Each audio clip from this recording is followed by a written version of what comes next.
Well, John, after two pretty demanding games last week, how nice has it been to have a few days to build up towards Hull at the weekend? Yeah, it's been good. The lads have worked really well the last few days on the training field, so it's been pleasing. How high is confidence at the moment, given those performances and results?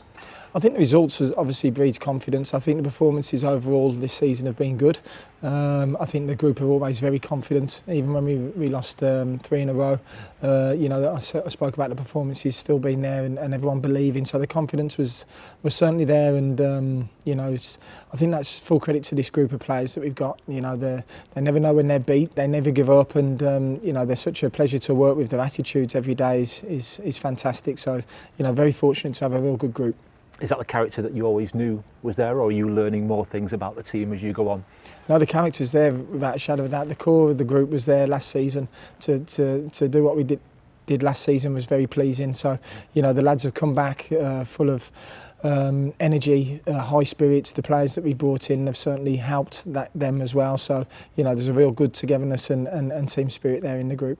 How important is momentum in the Championship, and does it feel like we've got a little bit of that at the moment? Yeah, it's important, of course it is, but it's also important that when you don't have that momentum, you keep believing in what you're doing. At the moment, we've had 3 great wins. We know that, and it's important that we try and keep them wins coming. The performances are key, and I've spoken about that all year. The group of players, their levels haven't dropped even through the difficult moments, and that's the most important thing. Is that the key when you have got a bit of form, to try and make it last as long as possible and try and keep amassing those victories? Yeah, for sure. But again, in the Championship, if 3 games a week, you can easily lose 2, and that can affect the group. But with this group, they just keep going. The confidence is there. So yeah. Is the Championship the kind of league that can bite you at times, and is that part of the message for this weekend? Because having faced 2 top sides and got results, it doesn't necessarily mean that when you look at where Hull are and where they are in the table that it's any different or easier. No, listen, Saturday's game is the biggest game of the season for us, without a shadow of a doubt. It's going to be a really difficult game. Andy Dawson, who's in there as the caretaker, did a really good job there last season. 2 seasons ago when he took over. And, if they appoint a new manager at the weekend, obviously that'll get their tails up as well. So we know it's going to be a really difficult game, and one we're really looking forward to. How tough are these matches when you go to a club where it's had a change of management, and there will be a different feel, the players might feel a little bit differently about these matches? What is the secret to them? We just have to worry about ourselves. We have to prepare properly. This week's been a really good week of preparing for a massive game, and the lads are very focused, and we just worry about ourselves at the moment, and it's been good. How pleased have you been with the away form of late, and particularly converting those performances into results? Yeah, it's been really pleasing. We've been a bit more clinical on the road. We kept a couple of clean sheets as well, so it's been good. I think just collectively throughout the season, it's been good in both boxes. We always want to be more clinical in the final third, of course, but our bread and butter's been difficult to play against and keeping clean sheets, and we've done that throughout the season up to now, and over the course of 46 games, we need to keep improving and getting better, and I think that's what we're doing at the moment. 7 clean sheets in the league so far. At this stage, how good a return is that? Fantastic, and that's just full credit to the boys, the work they put on the training ground.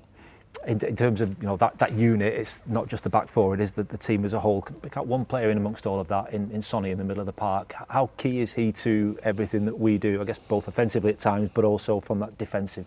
I think Sonny just goes about his business very quietly, and when he's not there, I think you notice.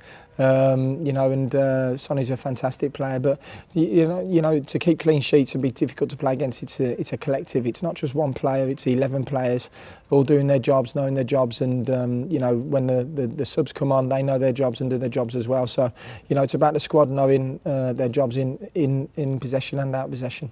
You often say that the team is the most important thing, and that is the goal. Does Sonny kind of typify that in a way? He seems to be a very selfless person, selfless player as well. Would that be fair? I think so. Yeah, there's no egos with Sonny. He knows his job. He does his job. He gets very angry when he doesn't get his own way, or we concede a goal, even in training. And I love that attitude about him. So he's a real leader. A quiet leader, but he leads by the way he plays, and everyone leads in different ways, and he's certainly a very important player to the team. Has it been testament to how well both he and Trav have been playing that sort of midfield pairing has pretty much been set for the large part of the campaign? Yeah, I think you can see how effective they both are in there, you know, but if one of them's missing, it gives somebody else an opportunity to step up, and, you know, we've got really good competition for places in there. We've got Bucko, Bakes, got Joey, so, you know, we've got players who'll come in and do a very good job for us, I'm sure. Is that a frustrating thing? No Trav this weekend, so potentially one of those that you just mentioned will get the opportunity to impress? Yeah, it's frustrating, obviously, not to have the captain of the team available, but again, it gives somebody the opportunity now to step up, and I know they will. You know, we've got a really competitive team, a really competitive squad. You know, the way they train every day, you know, make sure that everyone knows that when they're asked to come in, you know, they're ready. So is that the thing that you do all that hard work for, so when these opportunities come, those players are ready to come in and make their mark? Yep, definitely, and that's them players driving the standards themselves. You know, if we don't train well or we have an off day, the players are driving and demanding better, and that's the environment we want to set at the football club. Just finally, squad-wise, how else are we looking? You mentioned there no Trav apart from that.